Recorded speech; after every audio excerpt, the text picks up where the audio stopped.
Deep in the ocean, an orca pod is on the hunt. But these aren't your average orcas. These guys are organized. Marketing team, did you get those social media posts scheduled for the seal migration? Aye, Captain. We even have an automated notification for all pod managers when they go live. They use Monday.com to keep their teamwork sharp, their communication clear, and their goals in sight. Monday.com. For whatever you run, even orcas. Go to Monday.com to dive deeper. If your roof starts to leak or your floor's really squeak, you live in a money pit. Money pit. If your basement needs a pump or your place looks like a dump, you live in a money pit. Money pit.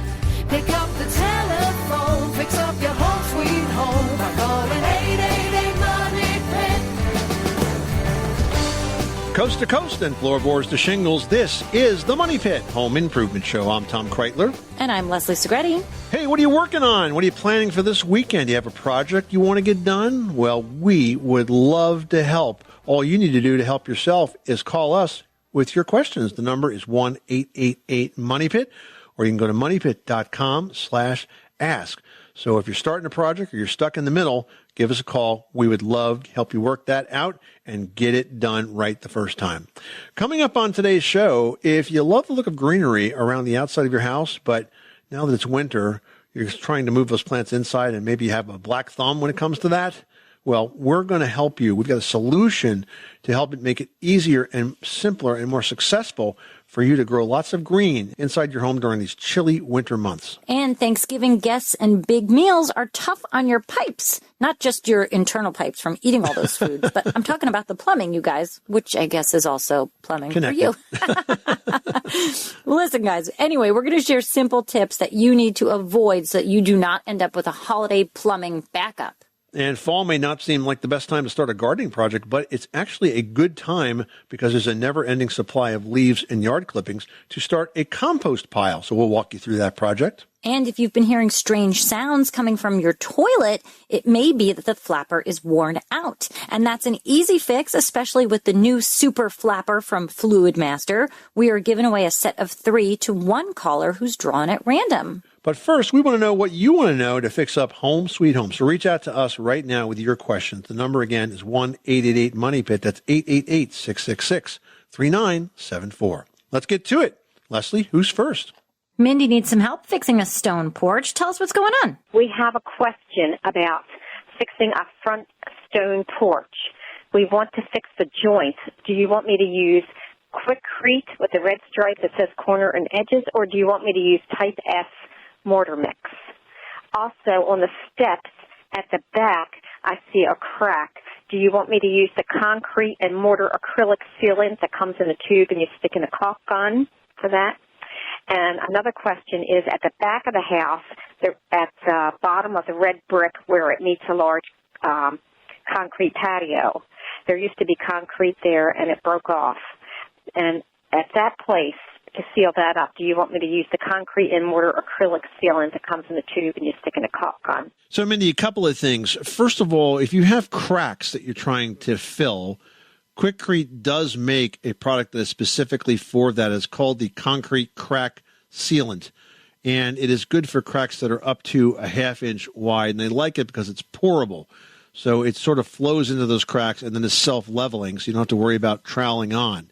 Now, if you found areas of that porch where the concrete is broken away and you have some deteriorated surface, sometimes surface gets worn from maybe using too much salt on it in the winter, there's another product that is fairly new. It's maybe 3 or 4 years old, but it's really terrific. And it's called Recap, R-E-C-A-P, and it's a concrete resurfacer. So this can do 2 things for you. If you mentioned some areas where there were some missing chunks. If you mix it up to sort of a trowel-like consistency, you can patch those areas, then smooth it out, and then you could put another layer of the Recap across the whole surface, and it'll look like a brand new concrete surface when it's all done. The nice thing about the Recap is it's designed specifically to stick to old concrete. So if you're trying to fix a sidewalk, a pool deck, a concrete floor, a driveway, it works for all of those surfaces, and it doesn't chip and fall off. It's a really super product, super strong product, because they've designed that bond into it so it just doesn't separate from the old surfaces underneath. We've got Jim in Louisiana who's taken on quite a big bathroom renovation. What's happening over there? We're looking into remodeling the bathroom. What we have is a shower and a tub that are basically back to back, and there's like a half wall that comes out from the outside wall into the shower, and that's the wet wall. Okay. Where the shower is on one side, tub is on the other. Got it. She wanted to make that a half wall and move the plumbing, and I talked her out of it. Thank you. Yeah, good move. So we've got it where we're just going to put the shower head and everything on the other side, build a shower on the tub side, get rid of the tub completely. Right, so you'll have a bigger shower as a result. The shower area we have now is going to be storage. Okay. So we're putting the shower.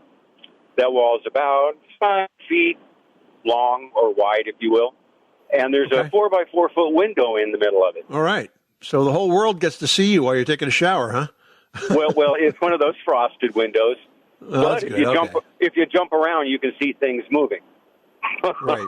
So we'd have to tint that or something. Which that's small potatoes at this point. I'm worried about water. Now we're going to tile that whole wall, tile the inside of the casing. One guy says that you could do that and seal it up good, and it'd be fine.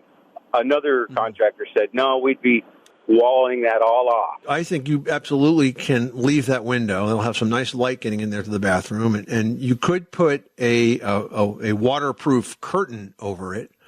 And in fact, Leslie, I think if I recall right, you've actually recommended doing this with like kind of a modified shower curtain, correct? Yes. I mean, you can use a tension rod so that you can have access to hang a shower curtain where you would need to sort of give you that privacy and give you that water retention. And then once you put the plastic curtain there, you can then buy like a really beautiful curtain to go on the exterior of it. So you can really make this like a stylish decorative choice. It doesn't have to just be clear, but you can do that to give you the waterproof and like, the water protection that you need. All right. Well, I appreciate the call back. You got it. All righty. Have a good one.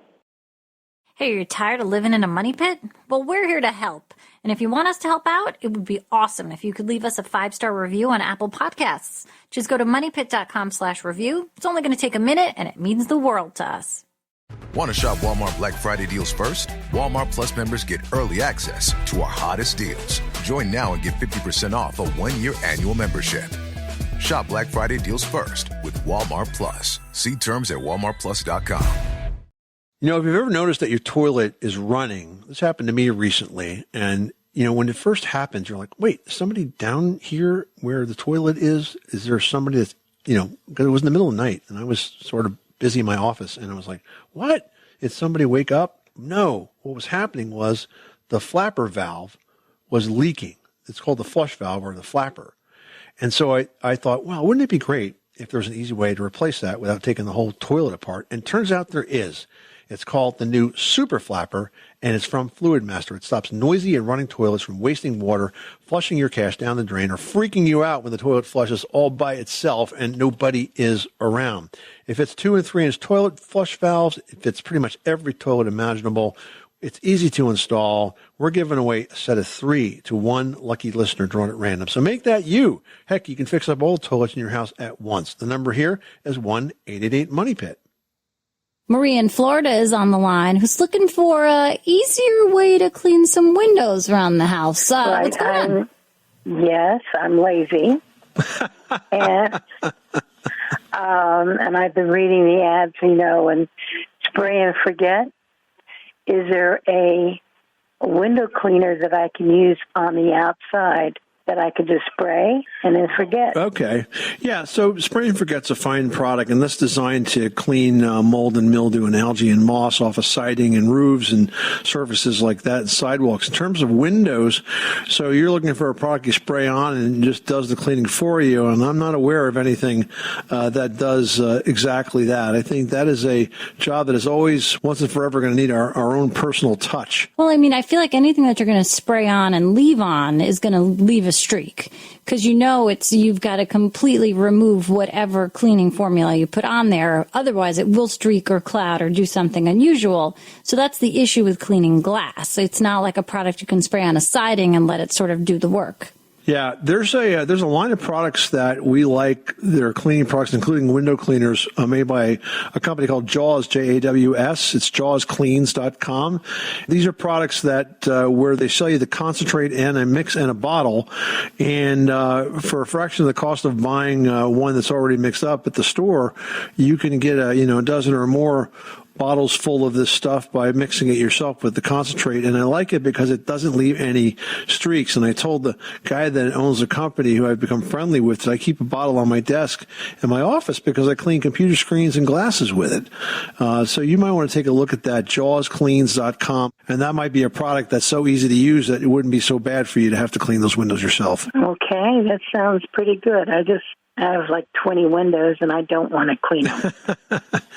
You can always hire a pro. There's folks out there that's all they do. Well, good luck with that project. Thanks so much for calling us at the Money Pit. Okay, thank you.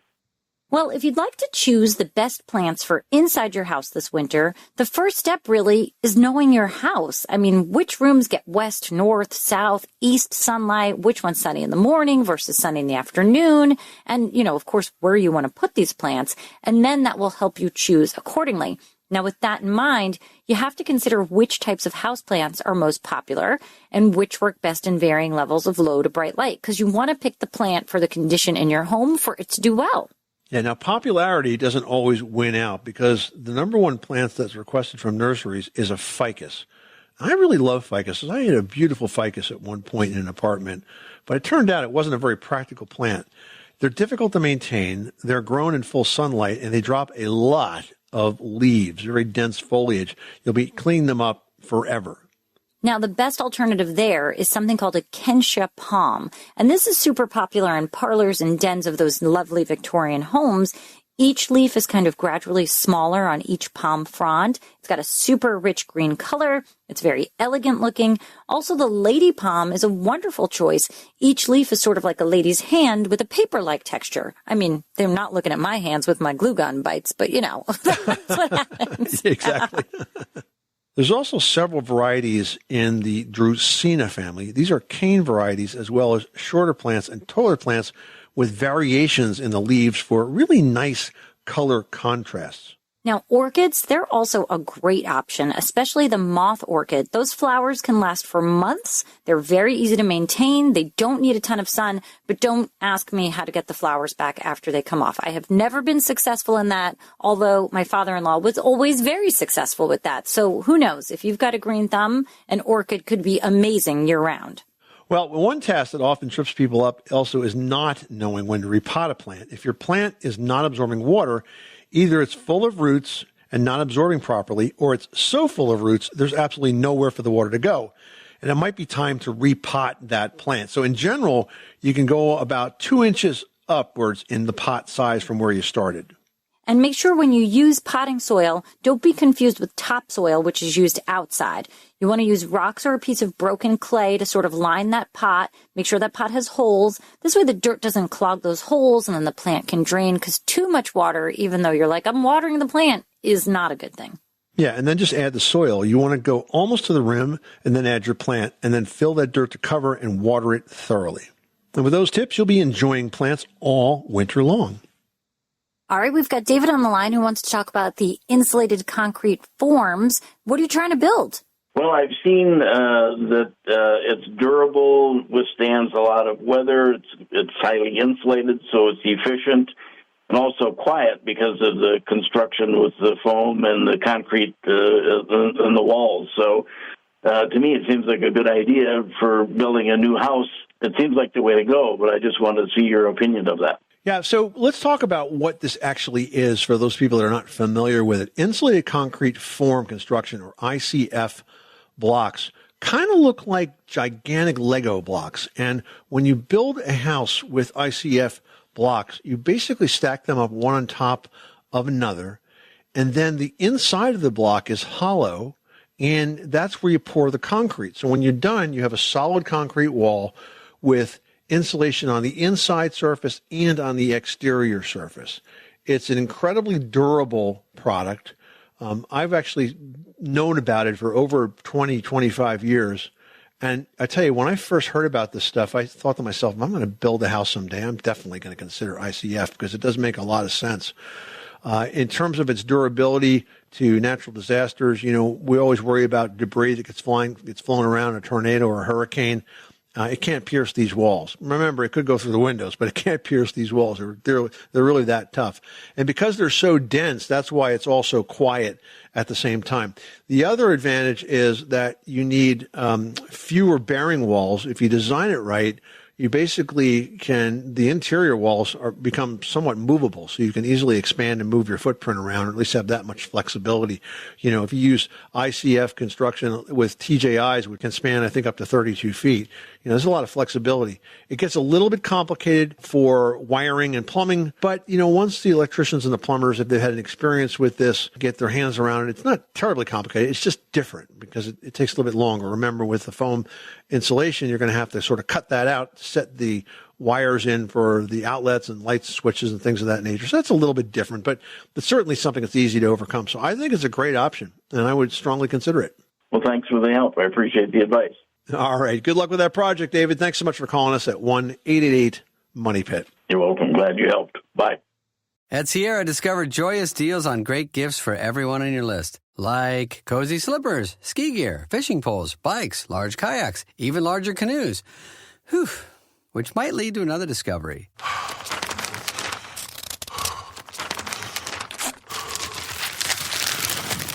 Wrapping gifts is the only sport you need to stay fit this season. 'Tis the season to discover great gifts at unexpectedly low prices. Sierra, let's get moving. This year, Santa's bringing the power of Energizer into his workshop. Whoa, the Energizer Bunny's got so much power. Wait, he's powered up all the toys. I think that means we're done for the year. I love this bunny. He's the hardest working helper the North Pole has ever seen. And he wants all your gifts to have the power of the #1 longest lasting AA battery. So this holiday season, stock up on Santa's and the elves' favorite battery, Energizer Ultimate Lithium. Now we've got Eden in Arizona on the line who's got a question about a garbage disposal. What's going on? My question is that every time we turn on the garbage disposal, the sink that is next to the sink that has the disposal in it has all this yucky stuff come up through the drain up into that sink. And we had a guy come out to adjust the garbage disposal for a different reason, and I hoped somehow that would fix it, but it's still doing it. So basically, I turn on the garbage disposal, and everything that's in the garbage disposal goes into the other sink. So it's really gross. So if your garbage disposal, if you have a double sink and the disposal is backing up into the other sink, that means that main drain line is somehow obstructed and the water is trying to get down there, but it just can't. And because it can't, the only place it has to go is back into your sink. And because the drain on that side is the path of least resistance, it's going to bubble up there and bring all of that gunk that the garbage disposal ground up. So this is a situation where you're going to have to clear that drain. Now, it is a little trickier when you have a double sink because you have to block one sink so that when you actually use a plunger, it doesn't just try to push air out that side. So you block, say, the disposal side, and you could put like a rubber jar opener or something like that across that sink and hold it in place while you plunge the other side to see if we can get that pipe moving. Now, if that's not enough to clear it, at that point you'll need to have a drain cleaning service come in. But if it's properly cleared, it should not be backing up into the opposite sink. It's just a simple matter of fixing a clogged drain. We are heading over to Suffolk, Virginia, where we've got Rich on the line who's dealing with a damp crawl space. Tell us what's going on. It's not necessarily damp, but I did move in to a new house, and it was it was kind of musty smelling underneath of the house, and I noticed that the vapor barrier was in less than ideal condition. It was probably about 20 years old. So I had a contractor come out and put a new vapor barrier down, and it smells a decent amount better, did some stuff on the outside, ran the downspouts a little bit farther away from the house. I haven't really had any issues since, but I was kind of wondering, when's the threshold of putting a actual dehumidifier or encapsulation system? Is it a good idea for every house, not every house? So those are really two separate approaches. Okay, so dehumidifier can go into what you have right now. And encapsulation is basically when we change this to basically being a conditioned crawl space by sealing it all off and then using like a spray foam on the crawl space walls and on the underside of the floors. Either approach is okay. I don't necessarily think you have to invest in encapsulation. It's going to be very expensive, but there's another method that's less expensive than both of those, and that is to simply install a fan. There are fans that are designed to be 8x16, the same size as a concrete block, and they would go in the wall, and sometimes they'll replace one of the vents that I'm sure is already there. But the thing about the fans is they run on a humidistat, so that when moisture gets high, it turns on and pulls more natural air through that crawl space to dehumidify it. So that is something you could consider as well. The fact that you extended your downspouts, and on top of that, making sure your gutters are clean and your grading slopes away, are all the right steps in order to minimize moisture in the crawl space, as was replacing that vapor barrier, because really the vapor barrier should be a continuous sheet of plastic that covers the entire surface, and I like to press it up against the wall a little bit myself. So I think you're on the right track, and unless that humidity gets really bad in there, I don't think you're going to have any ill effects from it. A little bit of dampness is going to make the insulation slightly less effective, but I think if you were to add additional ventilation via a fan or a dehumidifier, that's entirely possible. And speaking of the dehumidifiers, I like the ones from Santa Fe. They're really durable, and they hang from the underside of the floor, kind of suspend themselves in midair. And these are machines that are able to pull out a lot of damp air from a fairly big crawl space and exhaust it outside. And they run themselves. Their switching is also on a humidistatic basis. So when it gets really moist, it switches on, it pulls that moisture out. When it's less moist, it goes off. So I think you're on the right track, but those would be your options. That's perfect. Yep. Thank you so much. I appreciate it. You got it, Rich. Good luck with that project. Well, did you know that the day after Thanksgiving is the single busiest day of the year for plumbers? Holiday meal prep, cleanup, it's busy, it's crazy, but it often leads to clogged drains from excessive waste in the kitchen drain. That, plus a house full of holiday guests requiring more clothes washing, showers, toilet flushing, it can definitely put a strain on your household's plumbing system. Now, sewer blockages typically occur between a house and the utilities sewer main, and that's important to note because it means the property owner, which is you, is responsible for repair.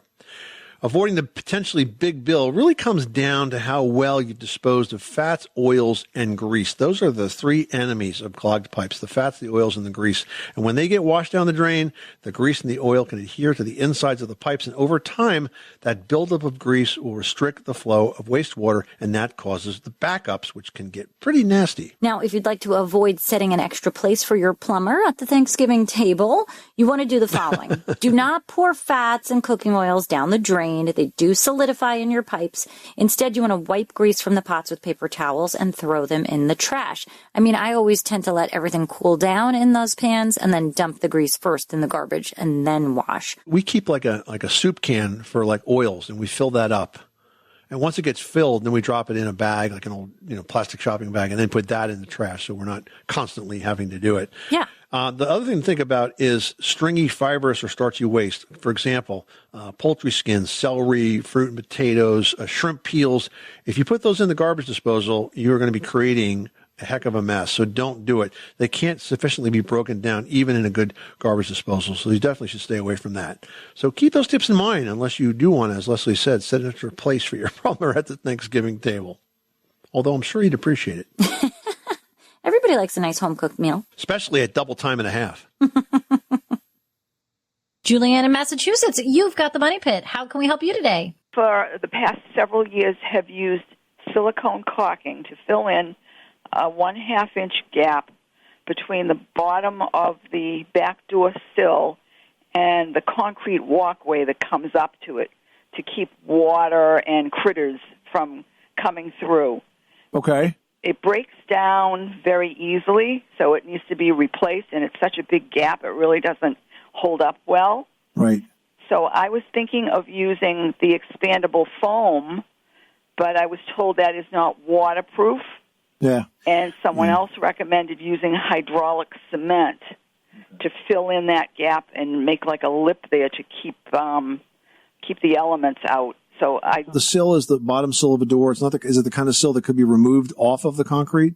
No, it's Okay. it is. It's already off of the concrete, but it's Right. that gap that's there. I'm trying to find out Okay. how to fill that in. Does it have some give when you step on it because there's a gap underneath it? Does it bend and twist at all? Not at all. It's very sturdy. So here's what I would do. I would get some cement, epoxy patching, epoxy repair cement. It's very adhesive, okay? It'll stick to the old concrete surface. Clean out as much as you can of what you've put in there before.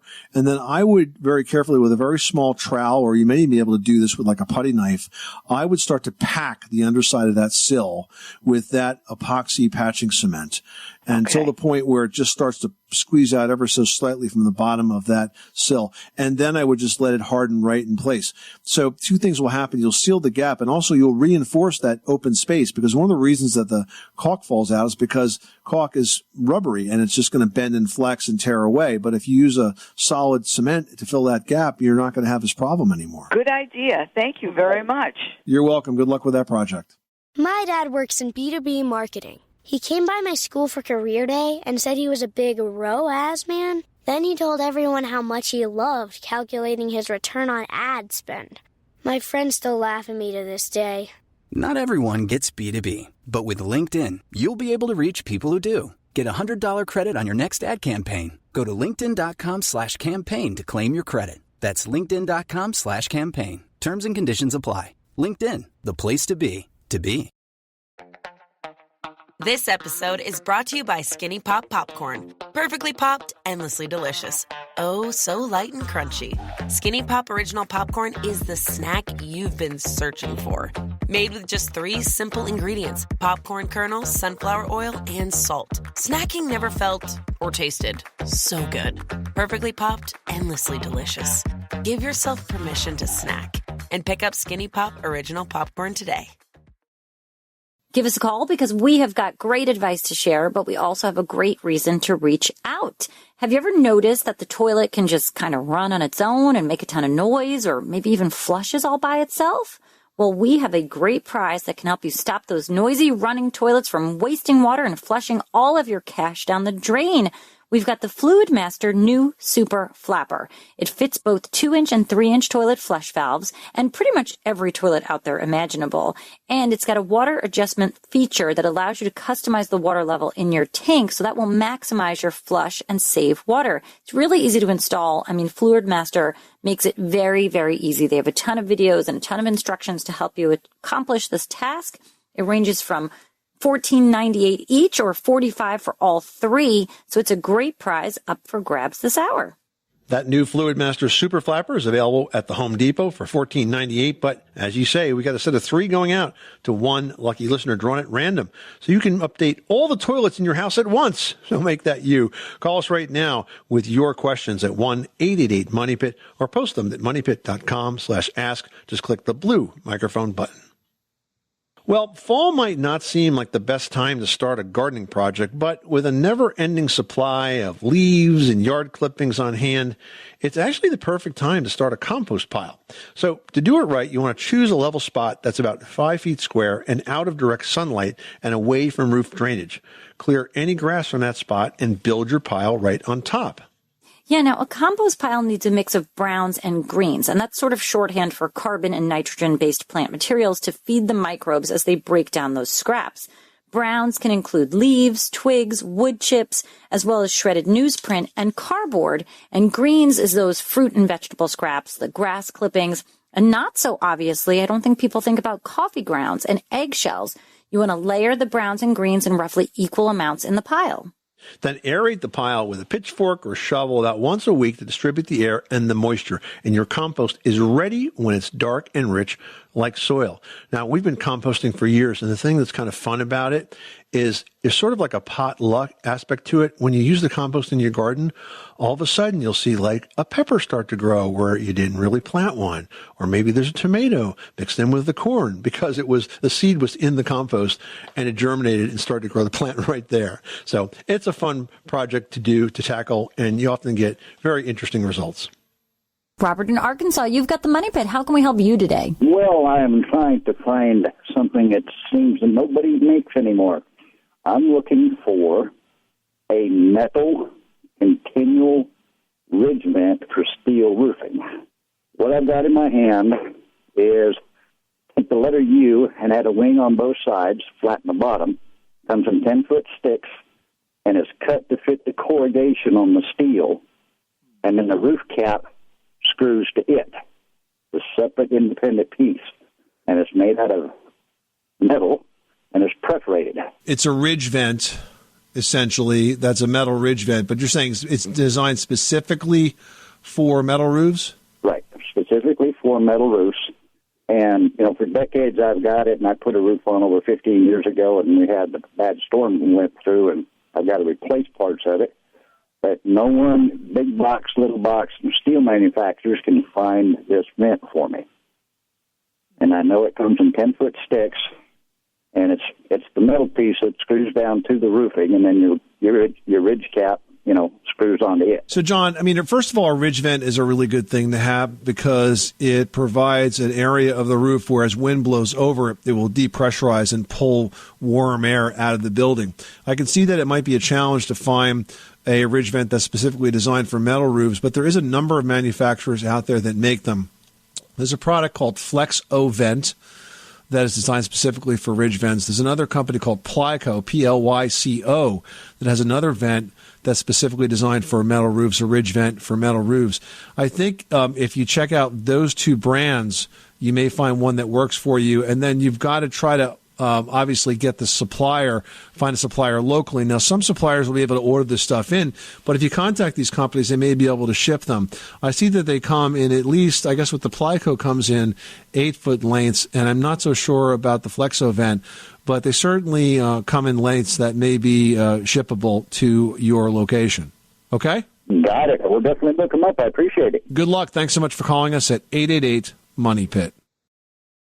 Well, Jack reached out to Team Money Pit and said, I heard your comments a few weeks back regarding a problem I have been having with the copper pipes developing holes in them in my apartment buildings. Thanks for suggesting treating the water to lower the pH level. That makes a lot of sense, and it's a simple solution to a long-term problem. Tom, this relates to the kind of pinhole problem we hear about now and again. Can you kind of explain what causes this? Because I think a lot of people can't understand why this seems to be affecting them. Yeah, because you would think that copper pipes really don't deteriorate like, say, steel might, right? But when you have water that's acidic, it could be the city water, it could be well water, it tends to form holes in the pipes. Now, they're pinholes, but they can do a lot of damage. One of the approaches is to treat the water to lower the pH. If you lower the pH, you're going to lower the acidity, and that's going to make those holes a lot less likely to form. So I'm glad we were able to help you out, Jack. All right, now we've got one from Ron who says, I live in an older house. The second floor bedroom walls are plaster and are cracking, and some areas are falling out. I'm wondering what the easiest way to repair it is. Is it easier to take the plaster down and replace it with regular sheetrock, or make that plaster repair? Okay, so let's first talk, Ron, about why you're seeing cracks in the plaster walls. In an older house, plaster is applied across usually wood strips that we call lath, and the plaster sort of it goes through the strips and sort of pushes out the other side, and as it dries, it kind of grabs the backside of that wood strip and it holds the plaster in place. But over 100 years, hey, things move, they expand, they contract, plaster starts to break down, and when those sort of fingers of plaster that are grabbed to those sticks break down, those plaster chunks can come off, and man, they can be really heavy. If they're on a ceiling, they could hurt somebody. So it's important to deal with that. They can be reattached if there's not too many of them using plaster washers, but another option would be to cover those plastic walls with drywall. I've heard that over tearing the walls down and re-drywalling over the studs, because you're going to find in an old house that those studs are not straight. You'll do it'll take a lot of repair to make it work out. So my advice, go ahead and cover those plaster walls with drywall, and you'll have a fresh skin to work with from there. All right, good luck, Ron. That seems like a good project. Well, there are few things more pleasant than enjoying a roaring fire in the fireplace, but that's only if you can actually see the fire through your fireplace screen. To help you do just that, Leslie has a simple solution in today's edition of Leslie's Last Word. Yeah, I love a good fire in the fireplace, but if you really want to enjoy it, plan to clean that fireplace screen once or twice a season. Now, to get that job done right, you want to use a cleaning solution of about 1/8 cup liquid dishwashing detergent per quart of water. And that really does wonders for the caked on dirt. You kind of need to gently scrub the screen with a soft bristle brush and then follow up by wiping with a lint-free cloth to avoid rusting. If you've got any brass or other metals on there that need polishing, you can do so now or use an appropriate cleaner and a lint-free cloth. And then everything about that fireplace screen is just going to glow just like the fireplace. And it's perfect for the holiday season, instant ambiance, and just a lovely place to relax. This is the Money Pit Home Improvement Show. Coming up next time on the program, 2 of the hardest working appliances in your home also have the ability to catch fire or flood your house if they're not properly maintained. We're talking about your washer and your dryer. They may clean and dry your clothes, but they can also be a source of big leaks and fires if they're not operating safely. So we'll share some tips on how to keep them running properly on the next edition of The Money Pit. I'm Tom Kreitler. And I'm Leslie Segretti. Remember, you can do it yourself, but you don't have to do it alone.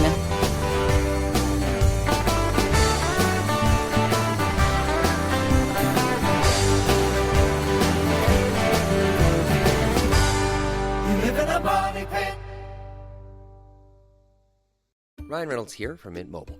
With the price of just about everything going up during inflation, we thought we'd bring our prices down. So to help us, we brought in a reverse auctioneer, which is apparently a thing.